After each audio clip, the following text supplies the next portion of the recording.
सबको नमस्कार और आप जुड़े हैं अवधेश भारद्वाज के साथ daily crime national news Facebook page में। हमारे साथ आज जुड़े हैं जिला बिलासपुर सदर के विधानसभा क्षेत्र के आम आदमी के प्रत्याशी अमर सिंह चौधरी जी और आज ये खास बातचीत करेंगे यहाँ के रोजगार के संबंध में। बता दें 2013 में परमाना में एसीसी विस्थापित एवं प्रभावित 5-6 पंचायतों के स्थानीय युवा माताएं बहनें और बुजुर्गों ने एसीसी कंपनी के खिलाफ स्ट्राइक की थी और उस टाइम स्ट्राइक में प्रधान अमरजीत जी थे और आपको ये भी विदित है कि उस समय लाठीचार्ज भी हुआ था। उसके बाद अपने जिला प्रशासन की अध्यक्षता में एक मीटिंग हुई थी जिसके बारे में आज ये बहुत बड़ा खुलासा करने जा रहे हैं।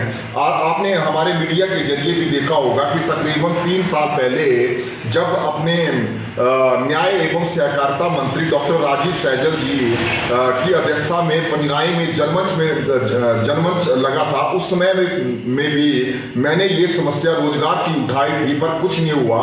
पर हम चौधरी साहब से पूछेंगे कि धरातल पे उस एग्रीमेंट का क्या हुआ। सर बताएं। धन्यवाद भारद्वाज जी। सबसे बड़ी सच्चाई जो आप आज कह रहे हैं, ये बड़े दुख की बात है कि 2013 के अंदर जब हमारे यहाँ के स्थानीय युवाओं ने, माताओं ने, बहनों ने मिलकर के अपने अधिकारों के लिए 6-7 पंचायतों के जो हमारे लोग इकट्ठे होते अपने अधिकारों के लिए कि आज जो यहाँ हमारा कारखाना वहाँ लगा है, तो उससे जो हमारे एक एग्रीमेंट इस कंपनी प्रबंधन के साथ हुआ था जब से कारखाना यहाँ लगा था। लेकिन बड़े दुख की बात है कि ये कंपनी का प्रबंधन इस जो समझौता उसको नजरदार करता रहा। तो उसके लिए 2013 में जो आंदोलन यहाँ पे हुआ, तो उसमें एक त्रिपक्षीय वार्ता जिसमें यहाँ के विधायक संत पब्बर ठाकुर जी और उसके साथ ही एसीसी प्रबंधन के राजेंद्र ठाकुर और अन्य साथी तथा जिलाधीश महोदय अजय कुमार जी शर्मा जी और उसके साथ ही एसडीएम मेहता जी उसमें बैठे थे, जिनके साथ ही वहाँ पे समझौता हुआ था कि आने वाले समय के बाद जब भी यहाँ कंपनी के अंदर नौकरियाँ निकाली जाएगी तो यहाँ के स्थानीय युवाओं को दी जाएंगी। लेकिन बड़े दुख के साथ कहना चाहता हूँ कि आज तक उस समझौते का आज तक कुछ नहीं हुआ और यहाँ तक कि उस हड़ताल के दौरान यहाँ की हमारी माताओं बहनों को पीटा गया, हमारे नौजवान साथियों को पीटा गया, जिनके ऊपर आज केस भी चले हुए हैं। और बड़े दुख की बात है कि आज दोबारा जो यहाँ से उम्मीदवार बनने जा रहे पब्बर ठाकुर जी, तो उन्होंने उस समय के बाद 4 साल का कार्यकाल पूरा किया, लेकिन वो कहाँ कुंभ करने नहीं सो गए कि उन्होंने ना युवाओं के रोजगार की बात समझा और ना जो हिमाचल प्रदेश के अंदर यहाँ कहा था कि यहाँ पर हम सीमेंट सस्ता दिलाएंगे, 200 रुपये बोरी दिलाएंगे। वो बोरी 200 रुपये बोरी की बात दिलाने की बात की थी, तो वो बोरी आज भी 400 के ऊपर रेट के बिकती रही, उनके राज्य में बिकती रही। तो मैं तो पूछना चाहता हूँ कि पब्बर ठाकुर जी, क्या लोगों को बेवकूफ़ बना के आप सत्ता को दोबारा पाना चाहते हैं? ये बड़े दुख की बात है। और यहाँ तक जहाँ तक भाजपा की बात है, आज भाजपा भी सत्तासीन है, तो उसने भी यहाँ के युवाओं के लिए कोई भी व्यवस्था नहीं किया कि वो अपने परिवार का भरण पोषण करके ले।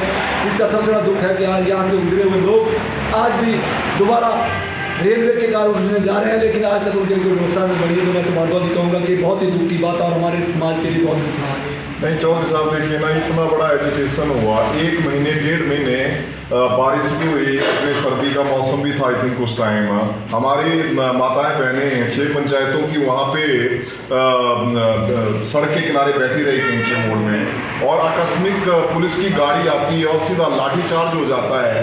9-10 हमारे ग्रामीणों पे अभी तक 9 साल से केस चले हुए हैं, 10 साल से केस चले हुए हैं। पर बड़ी शर्मनाक चीज़ है कि उस टाइम पब्बर ठाकुर विधायक थे और ये जो 6 पंचायतों की रिक्रूटमेंट उसमें ज़्यादा होती है, उसमें सीधा लिखा हुआ है कि 2013 के बाद जो भी वैकेंसी एसीसी में आएगी, एसीसी मैनेजमेंट उसको हिंदी लोकल न्यूज़पेपर में पब्लिश करेगी। उसके बाद स्थानीय युवा उसके लिए अप्लाई करेंगे और वो जॉब प्राप्त करेंगे। तो ये इतनी बड़ी चूक एक जनप्रतिनिधि की लायबिलिटी और होती क्या है?